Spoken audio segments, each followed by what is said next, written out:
with Hall of Fame Team 111. Wild Stang. So today we're at UIC for our Midwest Regional, and today we're sitting outside of the pits getting ready for our next match. In 3, 2, 1, go! Autonomous kicks off here for match number 11. First launches from Wild Stang. So this is a really cool opportunity. It's our second competition this season, which is so exciting. And it's really cool because all of these teams have been working hard for the last 6 weeks and months, preparing since January for this competition. Stuart, everything looks fine. Everything's blinking. We have teams from all over the world. We have a couple teams from India and a team from France, and then all over the Midwest for the Midwest Regional. And it's really cool because we all have our own pits and we're all fixing our robots and working together and competing. Well, we won, and I think we got 4 RPs, but it was a kind of a messy match. We got 31 balls, so that's good, but and then they flipped over trying to crash into us, so that was interesting. So we've been competing all morning and we've had a couple matches so far, and our driver Nick has been doing a really great job, and Jack, our manipulator, is doing an awesome job. So in our first 2 matches, we were able to get the 4 ranking points for each match, and so far we're in 3rd place, hoping to move up to 1st. All right, so during an actual match, there's 2 alliances. There's a red alliance and there's a blue alliance. And so our main goal is to shoot as many balls as we can into the top goal, which is 8 feet tall, and rack up those points throughout the tele-op match, which is about 2 minutes and 15 seconds. So at the end of the match, in the last 30 seconds, all the robots go to their hangars to climb, and if you make it to the very top traversal rung, then you get 15 points. So going into our final match, it really came down that we had to be exactly perfect. 3, 2, 1, go! So starting off the match, we had initially more points than the other alliance, and then getting into the big chunk of the actual match, we were trailing behind them by a few points, and then it was tied. They get more than us, and then it's tied again. So at the end of the match, after the robots climbed, it seemed like we were pretty neck and neck, but the final score hadn't officially come out yet. So that waiting with us and the drive team and all the other drive teams felt like a very long time. The graphic came up and it said that the Red Alliance won. We all just went crazy.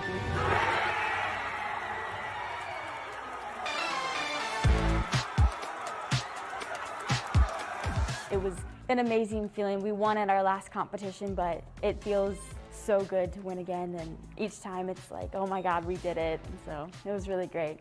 All the hours in the shop, designing the robot, fixing things, the time that we spent in the pits, the pit crew did an amazing job. Everything, it felt like we did it. Like we finally made it, we're moving on. No, it was a really good feeling.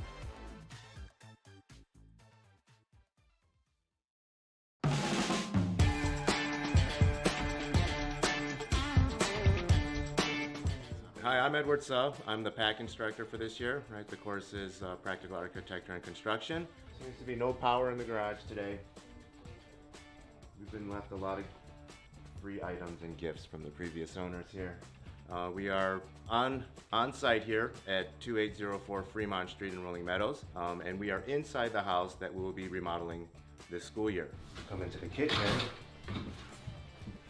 but everything's coming out. These old houses in Rolling Meadows had the washer and dryer in the kitchen area, so that'll all be changed. And if you can picture it, this entire wall with the cabinets is going to get removed. So the whole idea of the first floor is we're going to have this big open concept. Hey, I'm Chuck Jarasek, new PAC assistant here. I look around this house and I see a lot of opportunity for our students to experience every bit of construction and rehab, and I hope the bones are good. The oddity of the old Rolling Meadows houses. Gas meter on the inside of the house. Hello, I am Luis Alanis. I am one of the PAC instructors in here. This house is going to be a challenge for us and for the students. So here we have the first floor bathroom. As you can see, a lot of it is in disrepair. Design stuff is a little bit obsolete, so this is another thing. Everything's getting taken out. With this project, I'm very excited to actually work on this with the students. We are going to be taking everything out on the inside, right? A gut job, a complete rehab. Taking everything down to the studs. So in this closet here in one of the bedrooms, we do have a set of stairs that goes up somewhere into the attic possibly. Very narrow. There's no lights in here. I don't believe that one works. And whoa. It actually doesn't go into the attic, it just ends in this small little cubby, so it's kind of a little hideaway section. I'm really glad that we actually have this house in this condition because it really provides so many opportunities for the students to be able to learn and experience what is involved in remodeling a house and to experience a lot of different things in the trades. All right, so I'm very excited to get started on this project with the students. I'm very excited that you will be able to follow us and experience through the lens of the camera the journey that we are going to experience.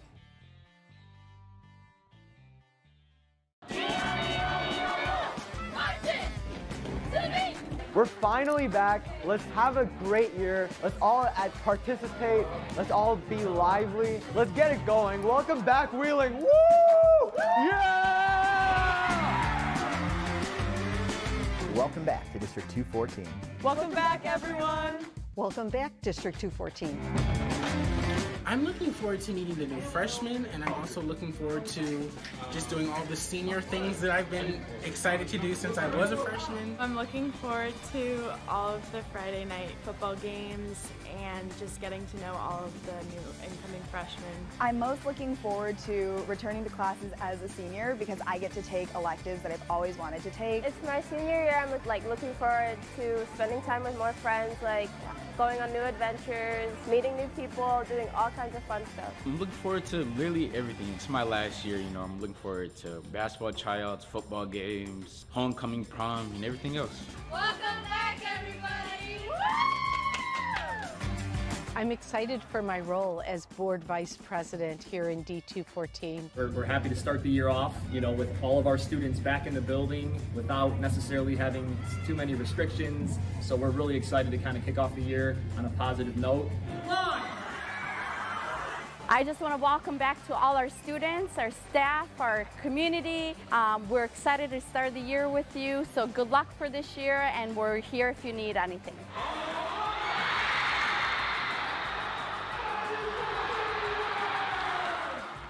To get ready for the new year, I am working with staff to make sure that I meet as many people as possible, get to know how the systems and structures work here so that I can acclimate myself to the community. I am so proud of our central maintenance staff, our building custodians and maintenance and landscaping staff for ensuring that our facilities are ready on day one. I'm super proud of all the work that our teachers have put in, preparing to start an incredible new school year, and I'm really proud of the administration to provide the culture, climate, and context for our students to understand what it means to be a District 214 student and ensuring access and opportunity for every child who walks through our schoolhouse doors on a daily basis.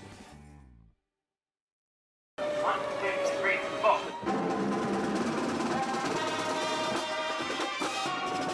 Dave Morrison is a legendary teacher.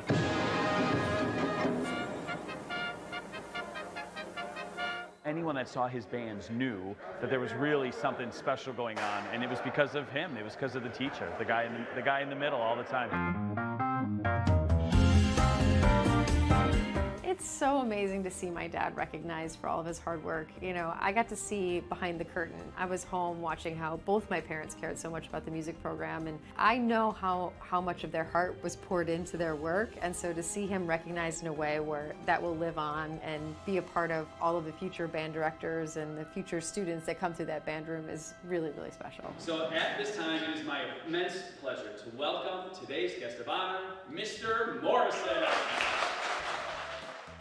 I'm just blown away by it. I mean, I cannot believe it. All the good things that have happened today, but on top of that, seeing people coming back and telling me stories of things, some of the things I can't remember, that made a difference to them. You realize as a teacher, everything you do is making a difference to somebody. And with these folks, a very positive difference. So I feel very gratified by that. Dave is an unbelievable musician, and he was that factor, and the way he did it was by just pushing quality and excellence in everything they did. And he was just relentless in getting his students to play their very best all the time. I don't think that it's going to help for any of us to go, oh, I can't try because it's hot. Just go outside, you're going to be hot, whether you do your best or not. I think it's real important you understand that you're not going to be a great band come September. It starts today, it starts this week. You have a vision of what you want things to be, and you just, me, I guess, work really hard to achieve that vision. And You try something, if it doesn't work, then you modify it and try something else. The main thing is just never giving up. You're just going to keep going until you figure things out. When I started out, I didn't have any really high-level marching band experience of my own. I just kind of fumbled around until I got it right, you know, and I just fell in love with it. I saw some great marching bands, and this is what we want to do. And the heart of a really good marching band is the concert band, the playing, and worked very, very hard with that. So when we played outside,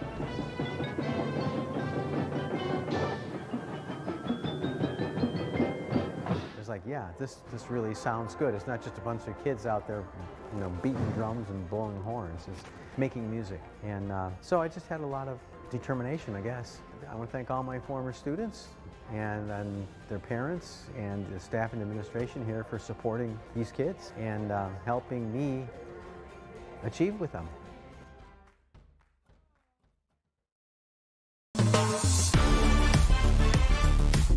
This is a geo and construction class, and our goal is to blend and really show students the benefits and importance of geometry and all of the math components they've learned over the years in an applied sense. Where this meets here is where you want to run that edge. The things that we were doing today, so we're building bathrooms, so we're doing each section of the bathroom, we're focusing.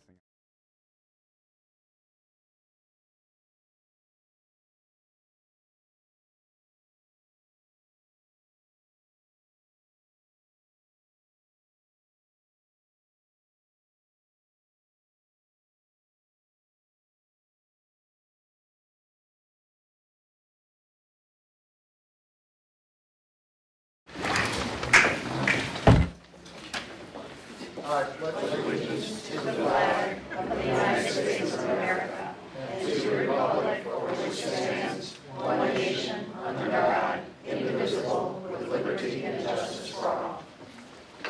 Thank you.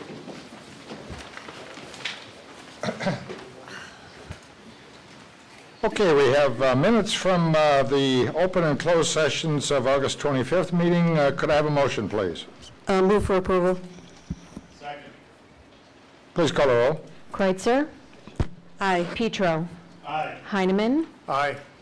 Wauk? Aye. Walker? Abstain. Dessling? Yes. Dr. Schuler. Yes, thank you very much. It's my privilege to introduce Patrick Maggi, our Director of Community Engagement and Outreach, to facilitate the recognition portion of this evening's meeting. Patrick. Thank you, Dr. Schuler. Would you, Board President Dessling and Board Member Kreitzer, please join me for partner recognition. Tonight, we're recognizing longtime partner Arlington Heights Memorial Library for its support of our literacy programs. We welcome from the library, if you would please join us, Mike Driscoll, Executive Director, Catalina Shin, Community Engagement Liaison,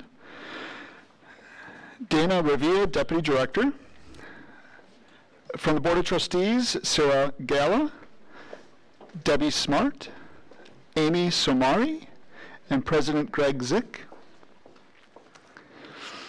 Library staff visit the Women and Children's Family Literacy Program at Forest View several times each year, reading stories and doing activities with different age groups of children and their parents. During the pandemic shutdown, virtual visits were held. Just this month, the library bookmobile visited Forest View. In Read to Learn, trained volunteer tutors implement lesson plans for English-speaking adult learners in a one-to-one in-person instructional setting. The library hosts 2 weekly Read to Learn program sites. The library also hosts a 10-month ESL class operated by District 214. For the 4th time, the library's One Book, One Village author visit will be held in the theater at Forest View this year on October 27th, featuring Naomi Hirara's mystery Clark and Division, which is set in Chicago. Last year, for the first time, Spanish high school equivalency students visit the library. For some, it was the first time they had been in any library. Thank you to Arlington Heights Memorial Library for our ongoing partnership in the area of literacy. It is relationships like this that empower students of all ages and teaches them the skills they need to succeed both personally and professionally. Thank you again.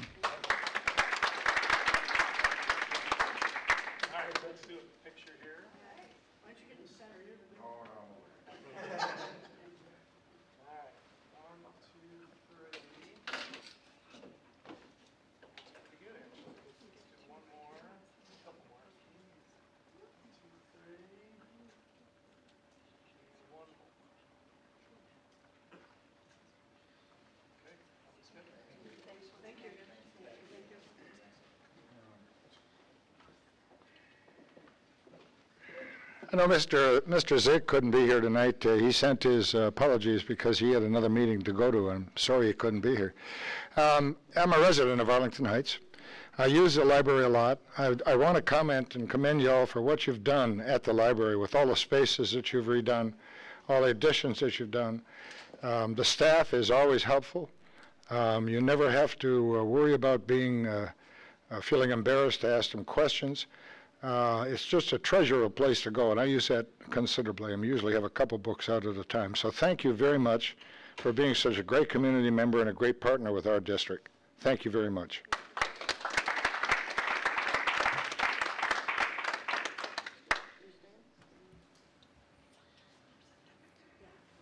And we know you're all super busy, but we have a video that's pretty cool that we'd like to watch before you guys slide out and we move to the next part. If you want, or feel free to stay for the whole meeting as well. Your call.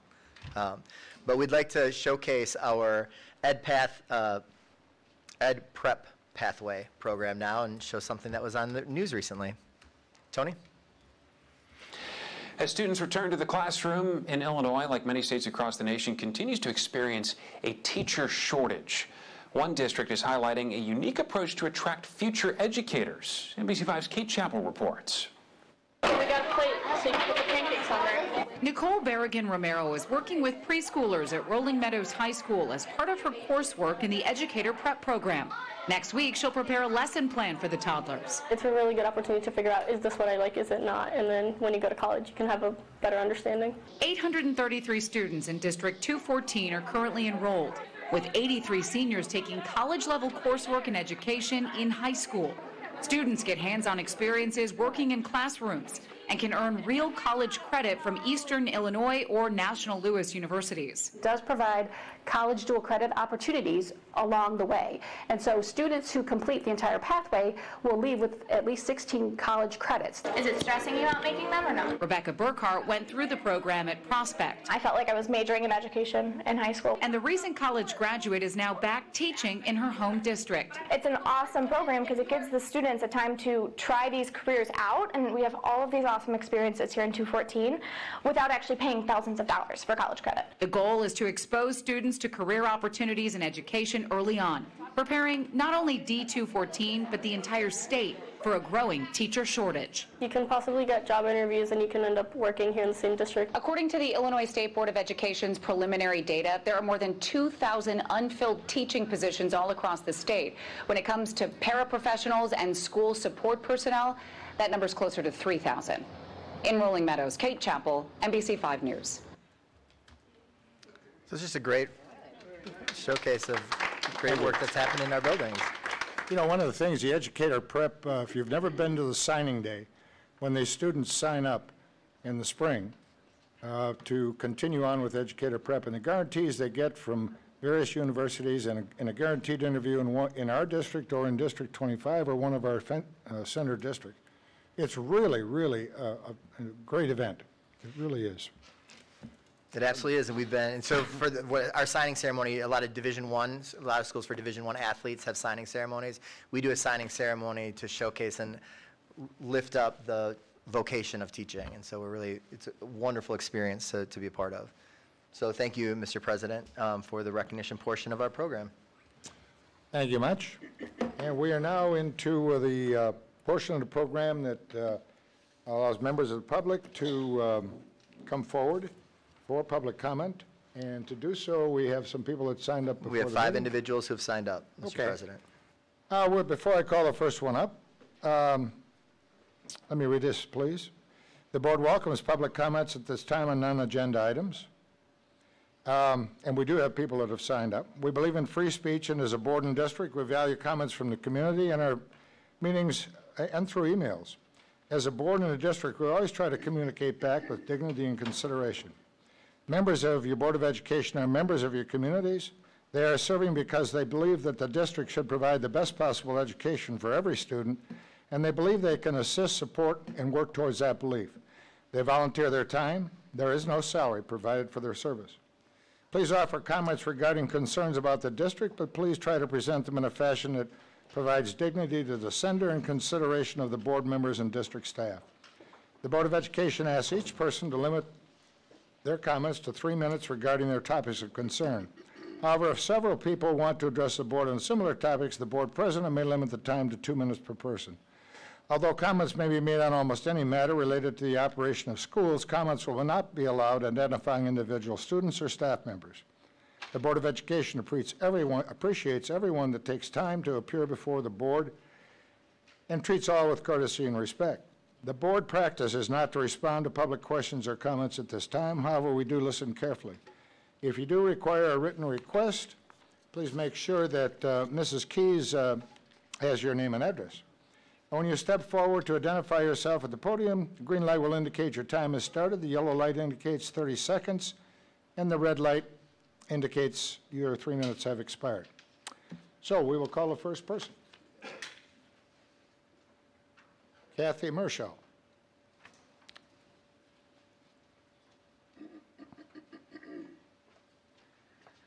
Good evening. I'd like to challenge the board to make a collective public statement welcoming candidates for the spring election and promising that no candidate or family members of any candidate will be retaliated against by teachers, staff, or anyone connected with the district, and that the board will not permit the public comment period to be used to criticize any candidates either directly or indirectly or in any coordinated fashion.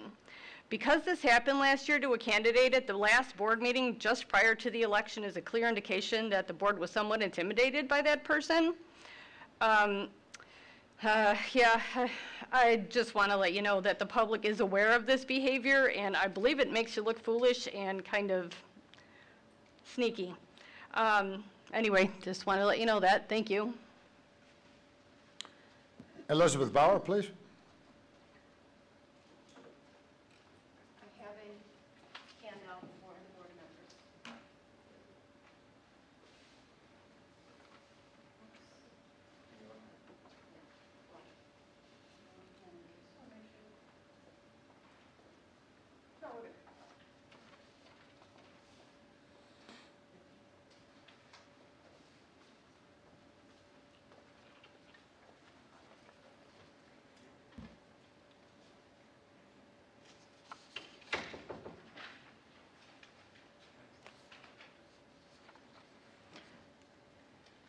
All right, thank you for passing that out.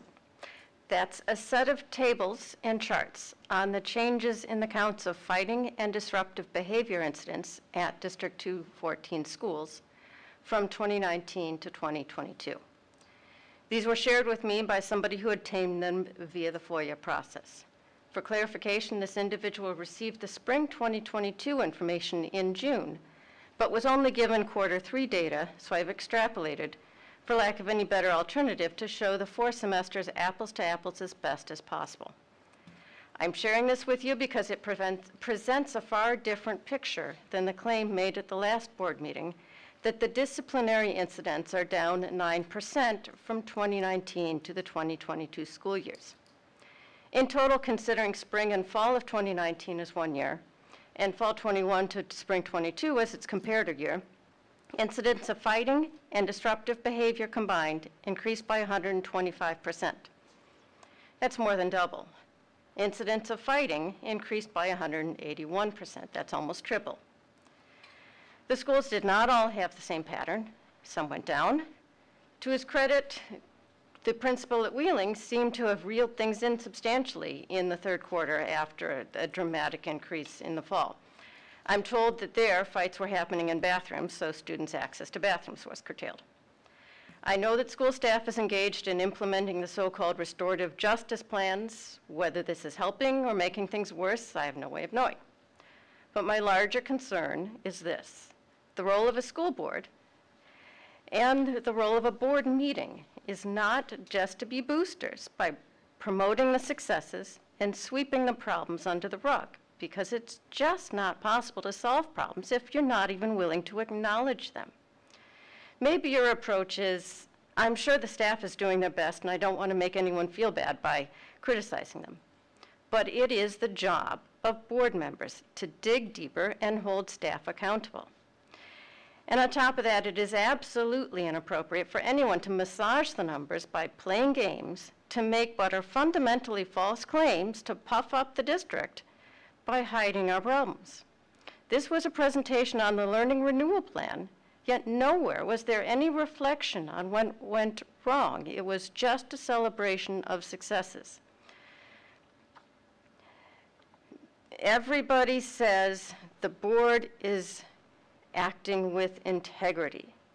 And I've had various exchanges, and it's all come down to the claim that nobody is directly violating any laws or making explicit lies. But that's not what integrity is. Eva Wojcik.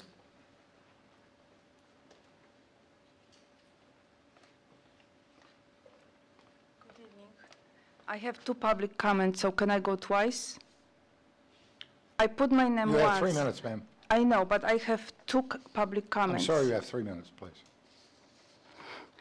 My name is Eva Wójcik. Before the school year started, I asked my school for a form to opt out from sex ed. I was told I can opt out, but there is no form to fill out. My FOIA request revealed there is. The district's website I was referred to specifically said parents can opt out from sexual health education instruction by completing an opt-out notice. However, that notice was for the entire health class. I asked the FOIA officer for clarification whether health is a graduation requirement and how to opt out just from the sex ed. I was told to talk to my school. Very soon after my conversation with the FOIA officer, the wording on the website was changed and the form for the health class was replaced by a form for the portions of the health class. This confused me even more. I asked the associate principal, so before parents could opt out from the entire class and now they cannot, I was told the whole course opt-out is no longer an option. But when I came to school to inspect the sex ed curriculum with another mom, we were told by the same person that technically health is not required and you can opt out from the entire class. That explains why there was a form just for that. But why no form to opt out from sex ed only until recently? To me, it looks like intentionally misleading parents, making them believe they couldn't opt out just from the sex ed unit of the health class, so many parents were not opting out. Also, every parent I asked thought that health is a graduation requirement. When reviewing the material, I came to know there are two textbooks being used in health. The main book doesn't contain references to sexual orientations or gender identities. The supplemental book does talk about LGBT and coming out, but there is no mention of this in the health syllabus or the form given by the health teachers to parents. From what I could see, none of the books contained anything on gender identity, and I was told by the associate principal, we don't teach that. However, teachers are allowed to invite outside speakers who in fact do talk about gender identity, and I know this from my daughter, and gender identity is even listed on the district's website under health education. Still, there is no mention of sexual or gender identity in the class syllabus or the form given by the teachers. Next thing that is highly questionable is what are those online supplementary resources used by health teachers? I was told it's at teacher's discretion. The resources are changing, so it's not feasible for me to know in advance what links the teachers will be using. I find it unacceptable. At this point, I am convinced that District 214 is trying to hide its sex ed curriculum from the parents, and I will be filing a grievance about this. Thank you. Melissa Kerr.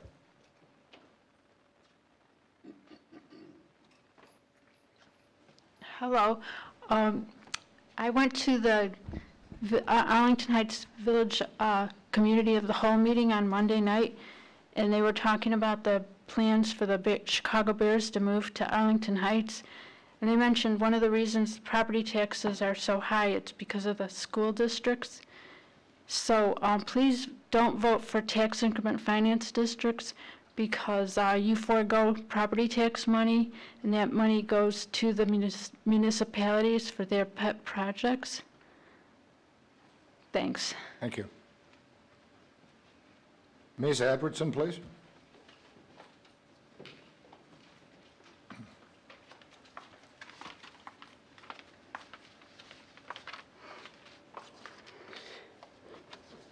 Hi, am in the process of following the district's criteria for a book challenge.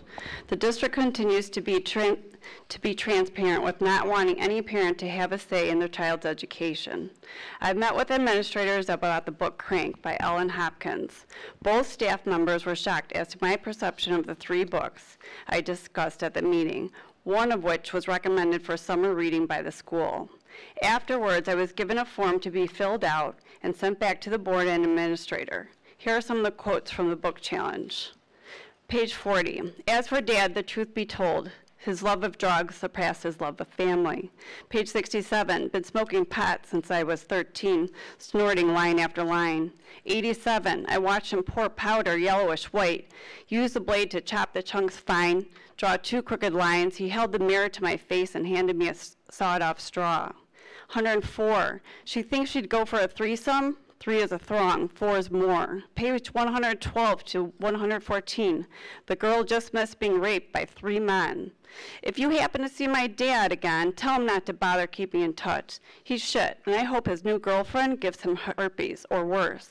Page 388, I invited him to share my stash. He took a snort.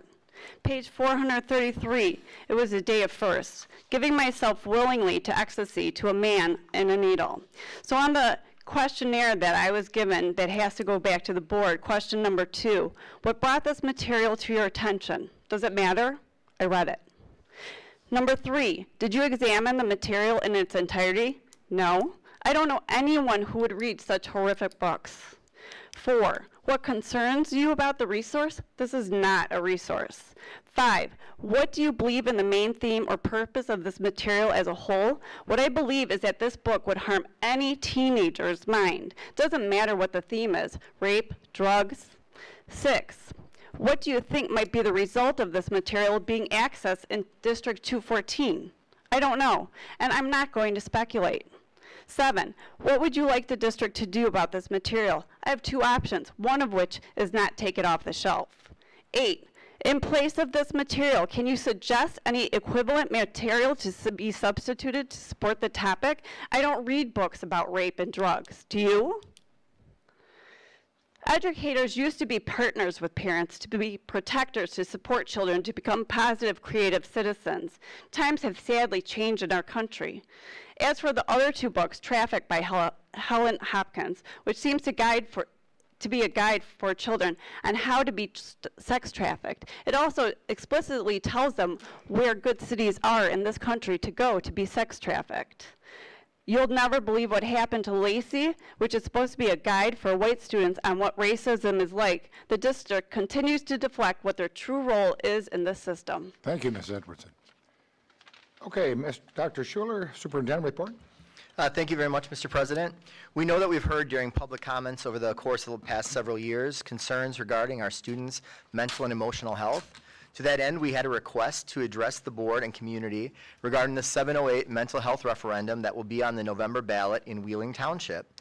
At this point, I would like to turn things over to Lori Granawi, Hugh Brady, and Arlen Gould. I'll do that right after Melissa. Good evening. This is a strange for me because I'm usually sitting on that side of the table. It's a pleasure to be here. By way of reference, 3 of our 4 children went to District 214. 1 is now a Chicago firefighter. 1 is a social worker in Wisconsin. The 3rd is a pediatrician at Children's Hospital in Chicago.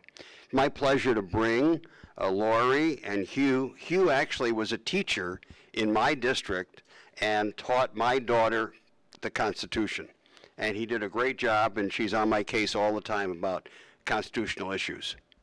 But I wanted to share with you a couple of things before they get into the meat of the referendum information. We're not here to sell you on it. We're just here to provide information today. My interest in mental health started back when I worked for Governor Dick Ogilvy.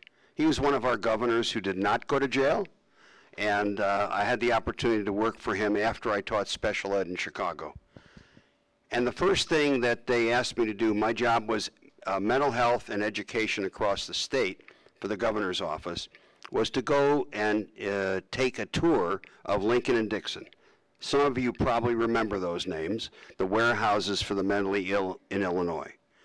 And I will never forget walking through the halls of those facilities and seeing people on the floors, just like you saw in the movies years ago, rocking on the ceramic floors. No programming, big halls, people just sitting on the floors. That's what mental health was for 30,000 people in Illinois at that time. Those facilities closed. The plan was to open community mental health centers across the state of Illinois. Governor Ogilvie developed the plans. I saw the plans. That never happened. So today, 50 years later, in my opinion, we're no better off than we were 50 years ago in providing mental health care for those who need it in Illinois. This referendum covers a lot more. And I'm going to ask Lori and Hugh now, and John Geyer is a member of our team as well. I want to thank John. But Lori, if you will now come and walk us through the referendum. We appreciate your time, and we appreciate your interest. I'm going to put this back up here. No, that one we don't have.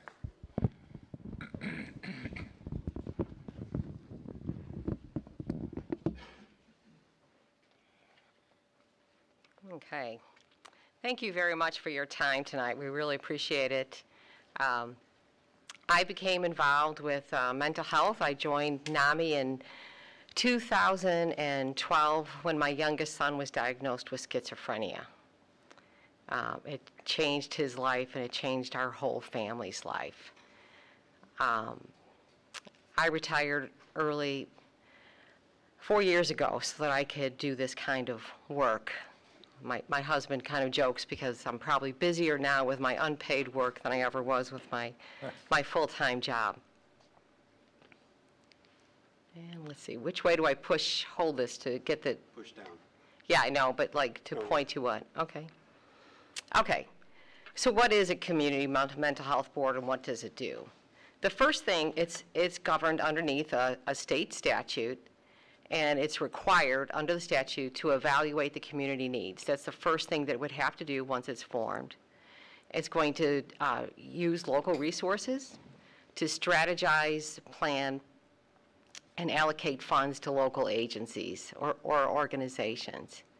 It deals with three things: mental health issues, intellectual and developmental disabilities, and substance use issues. The main thing that the Community Mental Health Board is trying to do is to reduce the long wait lists and gaps in services. And one of the things that we really like about it is that it can only be used for Wheeling Township residents. So let's see, here we go. Okay, so there's a map. I'm sure you don't have good enough vision to see that closely, but it's showing you where these community mental health boards are. And there's over 90 of them right now in Illinois. There's 9 in Cook County. They're not service providers. Everyone on the board is a volunteer. One member would be from the Wheeling Township Board. All of them would be appointed by the Wheeling Township Supervisor. Okay, so we'll talk to you a little bit about the need. We got numbers of statistics, local statistics, to talk about what's happening right here in Wheeling Township. Alexian Brothers Center for Mental Health serves a lot of the community here. I know my son was at that hospital many times. ER visits and calls to Alexian Brothers were up quite a bit from the prior year, from 2021 when we started doing this. And in 1 year period of time, police officers answered almost 1,000 calls related to either mental health crisis or substance use crisis. And of those calls, about 25% were related to suicide. Mental health is in the news a lot because of numbers like this. Young adults, which, I mean, you guys are, I'm sure, well aware of this, are struggling. 90% of cases of suicide are attributed to mental health, and drug use as well is up.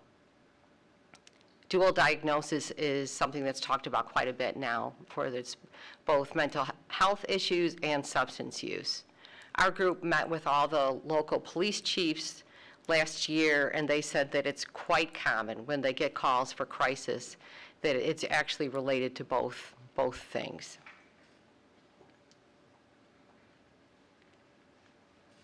Okay. This is a slide from NAMI, National Alliance on Mental Illness. What I think, two things that it's really showing. One is that mental health really does not discriminate against anybody. It affects everyone, all ages, all nationalities. It really doesn't matter. And it affects a huge portion of our population. Over 50% of youth will have some type of mental health crisis. Developmental and intellectual disabilities is one of the other tiers that this Community Mental Health Board would help. There's something called a PUNS list, and I can never get this all right. It's a rather long name. It's a prioritization of something. Utilization, yeah. Basically, it's a list that anyone with a developmental or intellectual disability gets on in order to wait for services. That would be after they age out of the public school system. Correct. And we have great services while kids are in public high schools. I mean, we really do. But then afterwards, right now we have 300 residents, or at least last time this list was updated, that were still on this list. And the average wait list in our wait time in our area is 7 to 8 years. I know a good friend of mine whose daughter has a developmental disability just got off this list. She's getting some services from Clearbrook. It took 8 years. And the thing is that while she's waiting, particularly right after high school, she really didn't have anything to do. So she's at home, both of her parents are working. She's watching television instead of having the kind of structure in her life. So, personally, I see this as a huge gap in services that a community mental health board could help fund programs to fill those gaps. And I was at a meeting last week with a group, a woman in the group. Her daughter had been on the PUNS wait list for 10 years and still hadn't gotten services.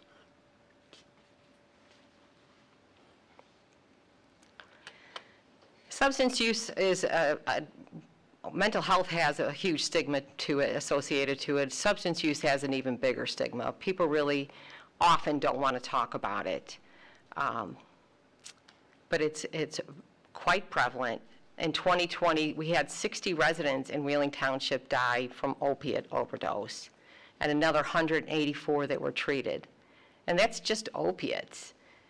Alcohol abuse and treatment for alcohol overuse is far more common, and yet that doesn't make it in the news as often. Can you do the next one? Maybe I'll just point, because it doesn't seem to be clicking when I'm clicking. Okay.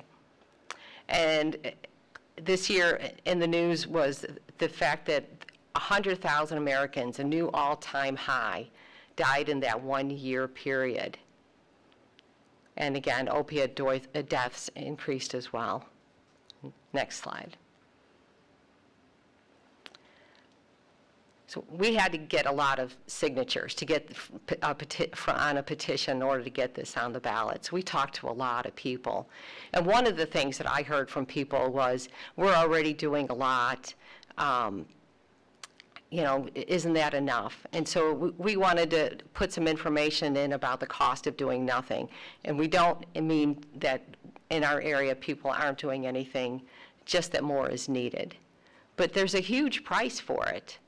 For mental health alone, it's $850 per person is the cost associated with what it costs our economy right now in the United States. Next one. And as we talked to people, it was very rare that as we're going around talking that they didn't know somebody that was affected, either themselves, a friend, a family member, by one of these three things. Next slide. So what's the process? Well, right now, we're hoping to pass the referendum. That's the next step in this process. So we're working hard on trying to spread information that it is on the ballot and what it is and what it'll do. Then once it's passed, if you can go back again, there we go. The township board has to appoint the board members within 60 days. And then the board is required to conduct that needs survey, that based on what the needs they find are needed here in the township, they would prepare a budget for the Wheeling Township Board. And then the township board would have to approve that budget, and then they go through the grant application process. Bloomingdale Township has a fairly new board. It's been in existence about 3 years, and they just went through this process. And all the groups that have these are really willing to share information quite a bit. And then I also handed out a flyer for a forum that we're going to be holding for substance use. We're going to hold one on each of these 3 topics. And we're trying to get somebody from an existing 708 board at each one of these. So if you have more questions about the specifics of how that all works, they'd love to talk about it. Next slide. Of course, the biggest question we always get is how much is it going to cost? Because it is a new tax that would be levied. So our goal is to raise $1.5 million. In Cook County, there's 9 boards. On the average, they raise $1.6 million each. So we thought $1.5 million would be a good number to try to go for. And that comes for the average price home. The cost is $28.36. So last time I ordered a pizza for delivery, it was about $32, so it'd be less than that unless I just really like the biggest, most everything you can get on there. Next slide. The levy is capped at 0.15%. Very few boards are going to tax at that rate. These can be formed by any government body. So some of these boards are downstate Illinois, they're by county, and they don't really have a lot of services there now. So a few of them have raised quite a bit more money. But as I said, in Cook County, that wouldn't happen. And well, I can't absolutely guarantee you, having talked to the Wheeling Township Board, there's no way they're going to charge that much money. I'll be really grateful to get the $28 a year. I just toss in that in Chicago, I think 4 wards have created 708 boards. So it could be any unit of government. Yeah. Next slide. 708 boards work. We use 708 boards because it's a nice, short, easy way to call this instead of a community mental health board.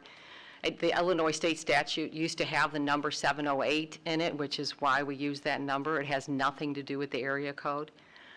708 is also a little more encompassing than a community mental health board because it does also cover the intellectual and developmental disabilities and substance use programs. So I'm sorry if I cause any confusion by throwing out both those terms. So a living room program is, at best, a mental health crisis center where anyone having a mental health crisis can be taken. The police can take them without having to fill out any paperwork. Police departments really like this, and that's one of the things that our local police department said that they would like to see. So in other areas, they have given funding for that. They've also given funding for youth mental health, addiction, residential, respite care for those family members that just need a break, early learning centers, any number of things. And it really depends on what that community needs. Next slide. And we're obviously asking people to vote yes, and I believe the next one is going to have my contact information. I still forgot to put it up. We have a website called Advocate for 708, which is the same name as the Instagram, where we have lots more information. And that's my email, which we've been using for inquiries, and would love to answer any questions. But you have anything else to add, Hugh? No, you covered it all. Great. All right, thank you. May I? Thank you.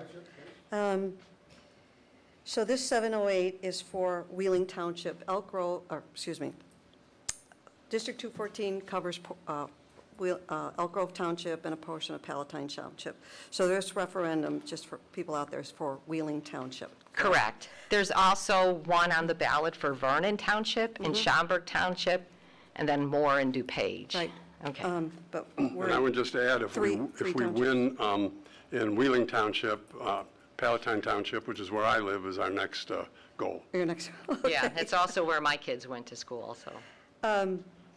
So is it by statute the levy is taxed at 0.15? Yes.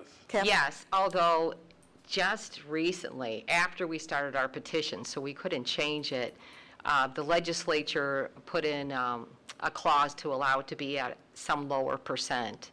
But by then, we already had 1,500 signatures, so we really couldn't change our language. So will that be a separate line on the tax bill? It would be a separate line, and it says, yeah, and the way the language in the referendum reads is up to 0.15. Oh, so this would be, to raise the 1.5 million would be 0.027%. And one of our friends in Bloomingdale, where they have this, his tax, he shows everybody his tax bill. He's like, it's public information. Is $14 a year for the Community Mental Health Board. So it depends on the area. But, right. But yeah, it would be a separate line item. So are there any townships surrounding us? You said there are a number in Cook County. Any surrounding us that have 708 boards? I know Vernon Township, you said. Vernon has it on the ballot, so they don't have one yet. Hanover Township, Oak Park, Leiden? Leiden. One of the other ones. Yeah, I'm trying to remember them all. Those are the ones, we've been looking at Oak Park and Hanover because they're fairly similar. And yeah, Hanover's DuPage County, right? No, Hanover's the the westernmost township in Cook County. Oh, okay. So the Thank very you. east side of Elgin over to Hanover. You're right. I remember now. Okay. My geography has improved greatly since starting this. Okay, thank you. Wish you luck. Thank you. Any other comments? You know, I've seen your in the Herald and other periodicals that you've been presenting. What places do you have to present at yet? I see you have one here at Prince of Peace Church.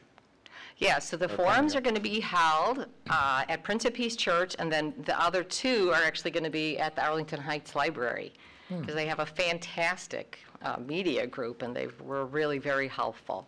So we're going to be presenting there.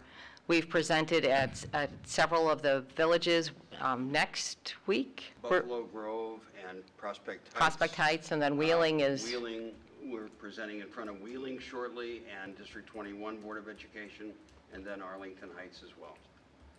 And parent PTOs as well, or PTAs. Yeah. We presented to PTOs as well. Yeah, in fact, if my kids have long been out of school, so if anybody has contacts with PTOs and PTAs, that's another group we'd like to be able to talk with. I put in a phone call to Luther Village. We would like to present there as well. So we're open to talking to anyone. Rotaries? Rotaries, yeah, I forgot the Rotaries. We presented to 2 Rotaries. So we're really just trying to spread the word. Referendums are the last things on ballots. We want people to know it's there and to know what it's about, because as I read it, and I know a lot about it, it's a bunch of legalese. So if you don't really know what it means, you may not vote for it. So we're really trying to spread the word.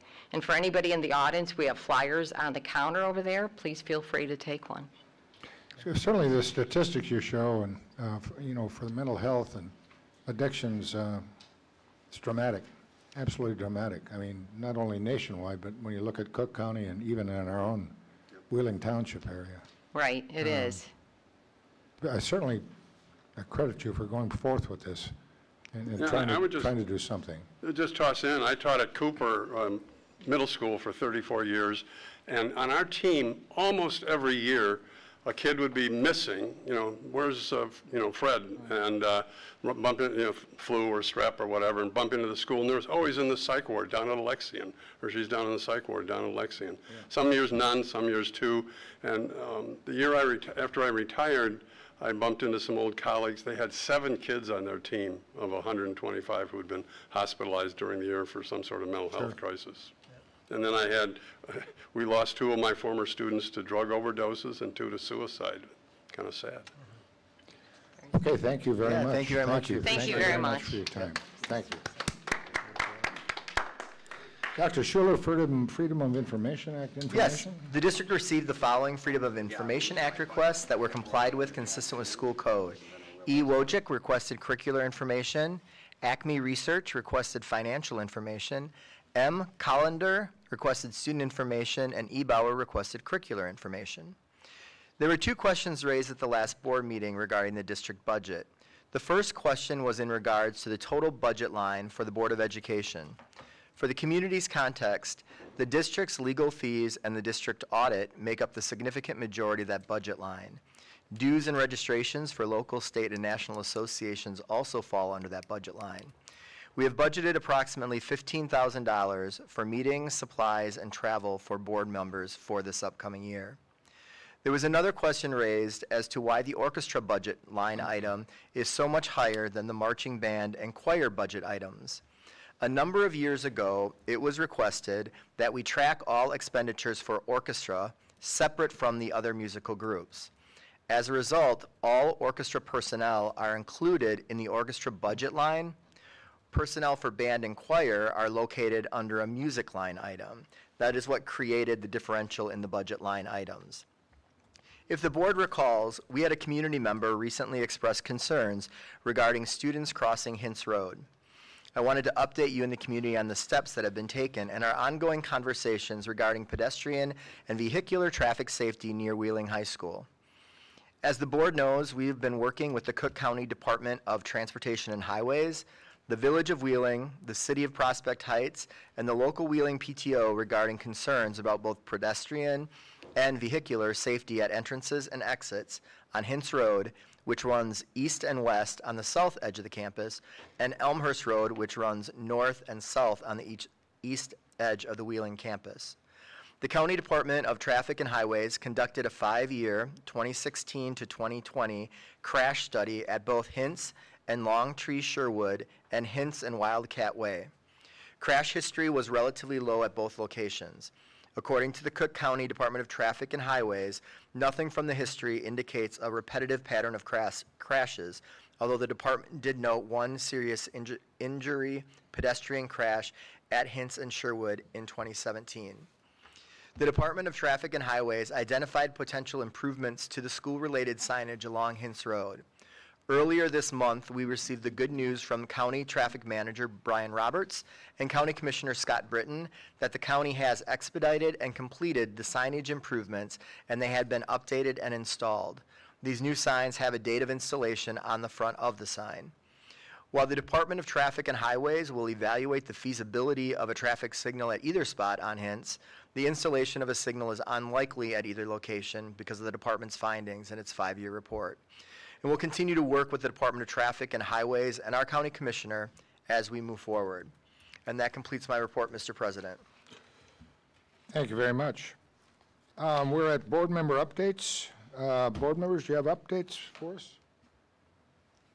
Mr. Heineman? Yes, I do. Wheeling High School has a transportation day coming up. Wheeling High School will host its first ever transportation career. Mark, can you hit your button? Sorry. The Wheeling High School will host its first ever transportation career day next Friday, September 23, from 10 to 1:30. It's an event where industry and educational partners can connect with students to show them opportunities across the transportation industry. There will be a car show, career fair, and demonstrations. Many of the students are in the District 214 Technology and Aviation career pathways. Students from across the district plan to be there. Hersey High School is promoting inclusion through its school-wide basketball game. The big game will be on September 27 around 10 a.m. About 60 special education students will be playing. It will be coached, officiated, and planned by Hersey students. And the school will come together during an assembly to celebrate. The money raised during the event will go to District 214 Special Olympics. Not yet. I got one more. Too low on the page. And I'm not good at moving the page yet. Last Friday, I had the privilege to attend breakfast with 3 new distinguished alumni and a retired teacher whose name was going on a band practice room at Prospect High School. The previous marching band and music director, David Mortensen, was in attendance from Texas for this honor.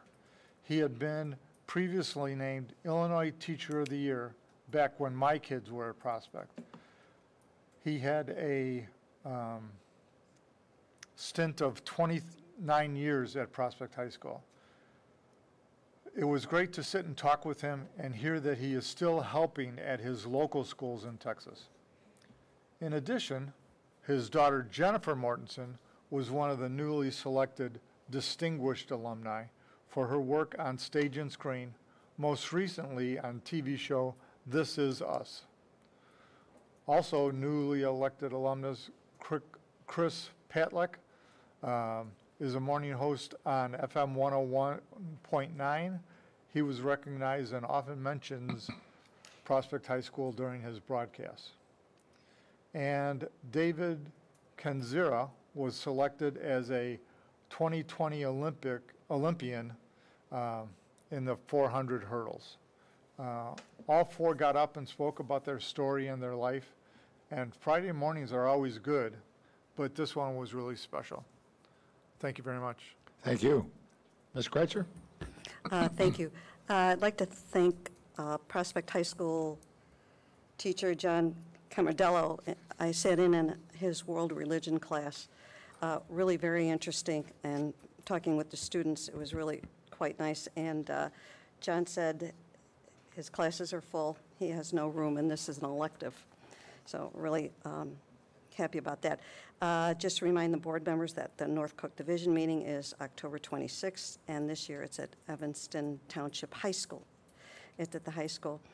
You know, I got Elk Grove has been in the news quite a bit this past week, but I want to read a little bit from a letter sent by the mayor and the trustees. Let me see. And I read this because the Elk Grove Industrial Park is a large portion of the District 2, the industrial park taxes are a large part of the District 214 budget, and I just want to read from this letter. Despite the economic turmoil, the village has continued to maintain a strong financial position thanks to our vibrant and diverse technology, manufacturing, and industrial base, and an all-time low vacancy rate of 1.65%, which is actually unheard of in industrial parks. It's usually around 3 or 5%, so well done. Wait, one more thing. And Saturday, I know where I'm going to be. I'm going to be at Wheeling High School to host the 54th Marching Band Festival. 16 area high schools, including District 214, will compete in the longest-running marching band festival.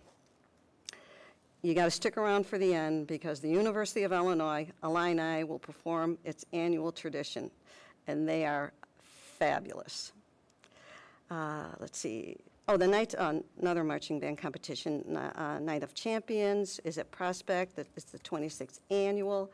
It's on October 1st. 14 area high schools will compete throughout the day. Open at 1, starts at 2. So hope for you to be there. And I'm glad you gave an update on the, Dr. Schuler, on the concern that a resident had about the incident at Wheeling High School last year. And I had a long conversation with Sergeant Chris from Wheeling Police Department.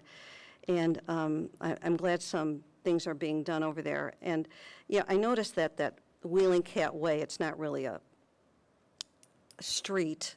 It's a driveway. There's no crosswalk there because it leads to a sidewalk. So it's 200 feet down at Sherwood because that's where it goes into a residential community.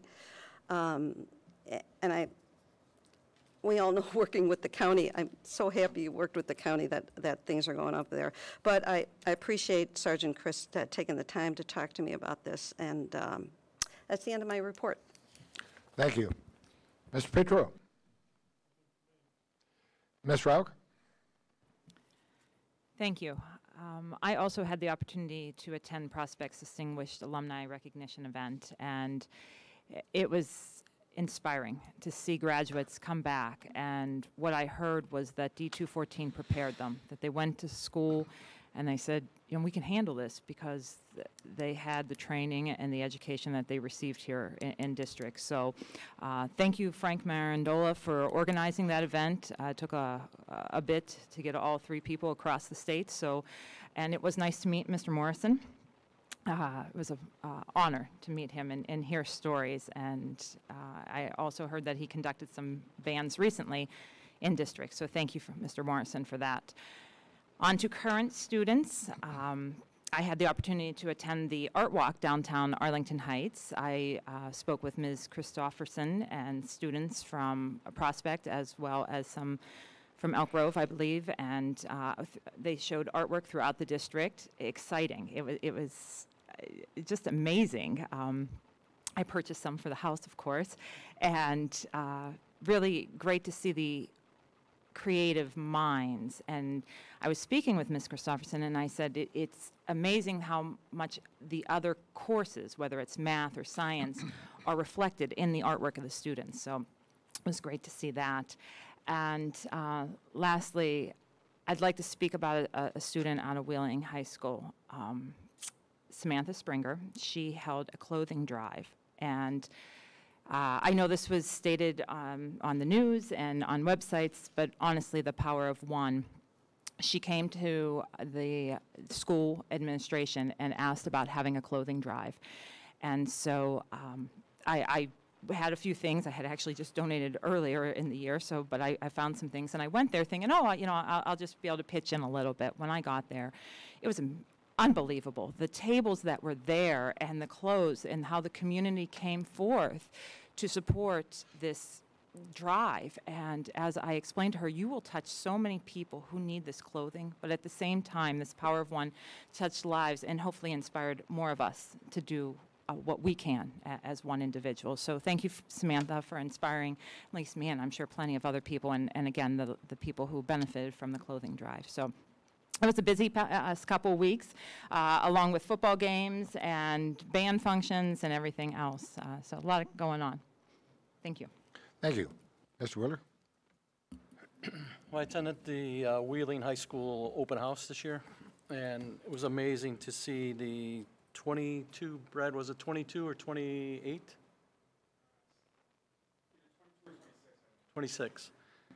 Community organizations lined up in the hallway, the main hallway of the school, there to support the students and their families. Great. It's a momentous effort from everybody getting it done. And, you know, there was a lot of energy in the building, a lot of smiles. Kids were engaged, the parents were engaged. There was nobody walking around the hallways aimlessly. I got accused of it, but I really had a purpose as I was walking through. But everybody seemed like they were engaging with the students and the staff, and the tables really did work out. I mean, it really made a big difference in the community. So I think we're doing good things at Wheeling, and that completes my report. Thank you. Just a couple of things. The VFW of Illinois identified their Teacher of the Year, and the Teacher of the Year is from Elk Grove High School. Was Stephanie Kezos for years till she got married, but she has hosted, or she really started the idea of having the Veterans Day function about 9 or 10 years ago. They have guest speakers, they have breakfast for the veterans, they have a big school assembly. It's really, really something. I've been to each one of them, and they're certainly well received, and what a great thing for the community. I was at Prospect for the alumni, but I stayed afterwards for the homecoming assembly. I try to go to a number of those each year. They are really exciting, and they did a super job. They did a super job at that. The Art Walk in Arlington Heights, this is the first time that 214 put up an exhibit, and it was well received, and certainly people were walking around. The clothing drive, you're right, you couldn't believe it. The whole gym was full, table after table. It was truly amazing. So board members, thank you very much, and appreciate you participating. Okay.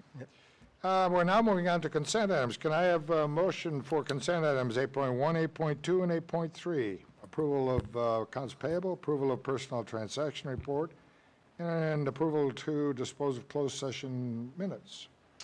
So moved. Second. Please call the roll. Kreutzer. Aye. Heineman. Aye. Petro.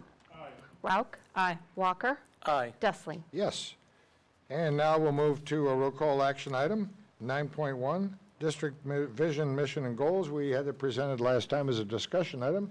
Could we have a motion? Public comment, please. Pardon? Public comment after. Do you mind if I have a motion first?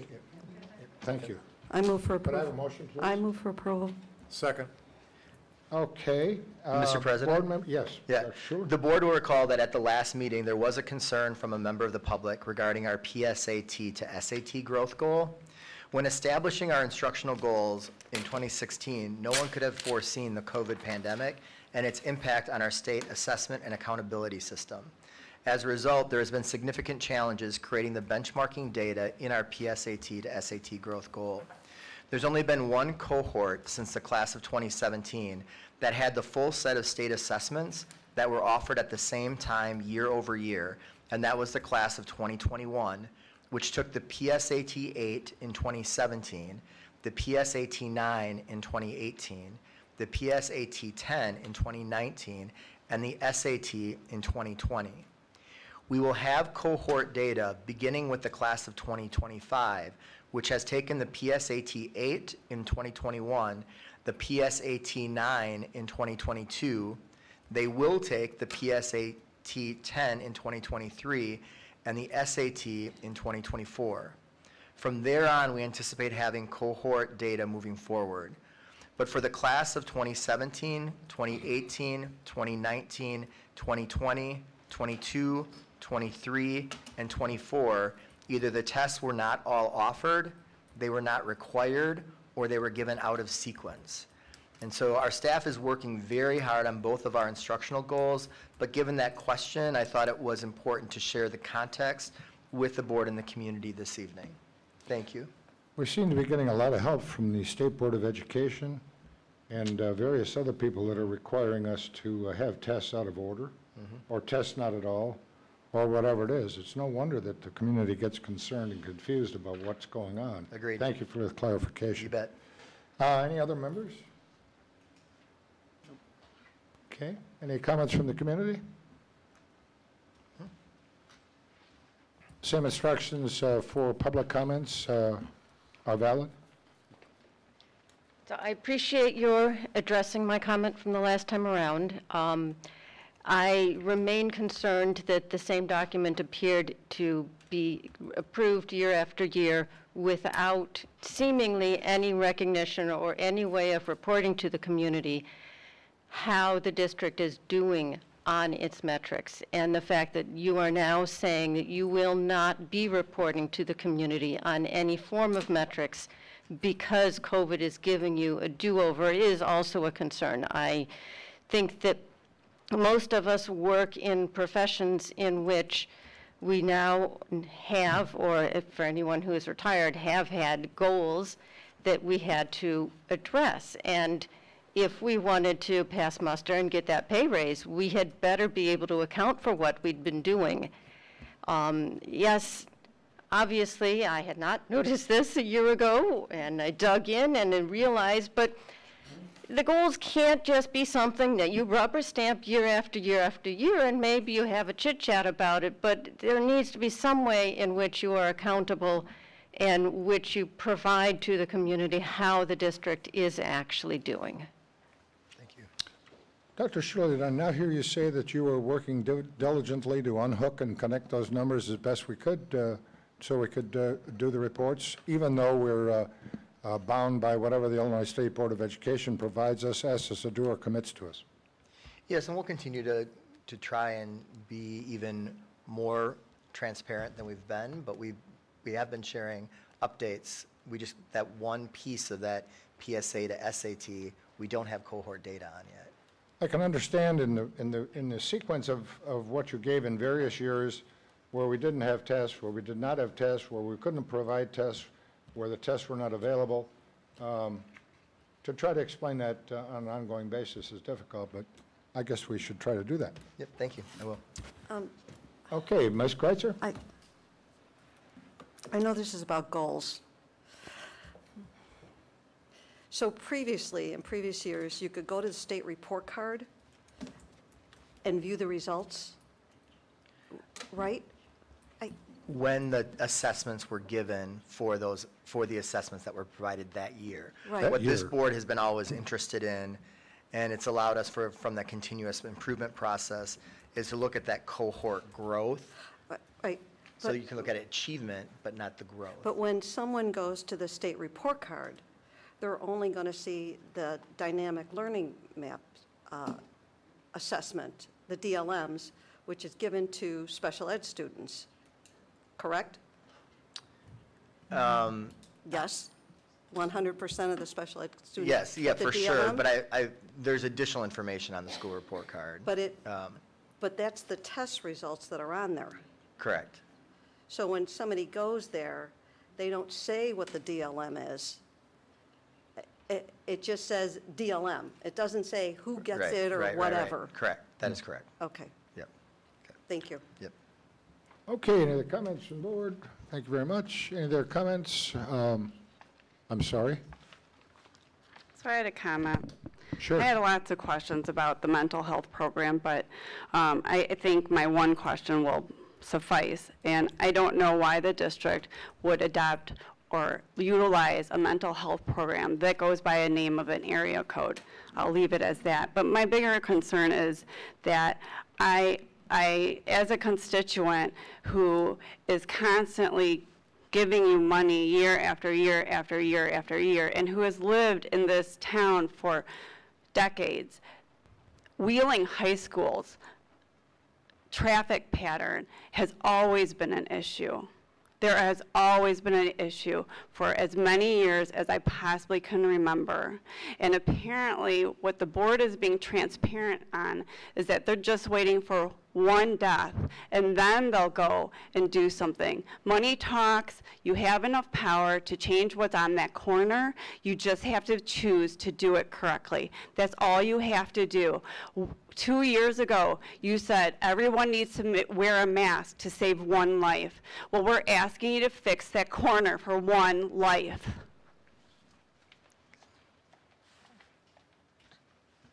Thank you. Please call the roll. Kreutzer. Aye. Heineman. Aye. Petro. Aye. Rauch. Aye. Walker. Aye. Dessling. Yes. And now, if I could have a motion to go into closed session for the appointment, employment, compensation, discipline, performance, or dismissal of specific employees of the public body under 5 ILCS 120/2, parentheses C, parentheses 1, amended by PA 101-459. Immediately following closed session, action may take place as a result of closed session discussion in an open session. Could I have a vote? Could I have a motion, please? So moved. Second. Please call the roll. Heineman. Aye. Kreutzer. Aye. Petro. Aye. Rauch. Aye. Walker. Aye. Dessling. Aye. We anticipate closed session taking about 30 minutes, and we do anticipate action after coming out of closed session.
Because I have number, what do I got? I got 3, okay. We're good to go? Okay, we are back in open session, and we have some items that we discussed in open session, which will now come up for a vote. So 12.1 is motion to approve personal transaction report number 2. Could I have a motion? So moved. Second. Okay. Any comment by board members? Any comments by the public? Please call the roll. Walker, Yes. Kreutzer, Aye. Heineman, Aye. Petro, Aye. Rauk, Aye. Dessling. Yes. 12.2, motion to approve an intergovernmental agreement with Barrington 220. So moved. Second. Comments by the board members? Comments by the public? Please call the roll. Heineman, Aye. Kreutzer, Aye. Petro, Aye. Rauk, Nay. Walker, Aye. Dessling. Yes. 12.3, motion to approve intergovernmental agreement with North Cook Intermediate Center. I so move. Second. Board member comments? Public comments? Please call the roll. Kreutzer, Aye. Heineman, Aye. Petro, Rauk, Aye. Walker, Aye. Dessling. Yes, could I have a motion to adjourn the meeting? So moved. Second. Please call the roll. Kreutzer, Aye. Heineman, Aye. Petro, Aye. Rauk, Aye. Walker, Aye. Dessling. Yes, thank you all for joining us. Thank you for watching in tonight. Thank you all. Have a good weekend.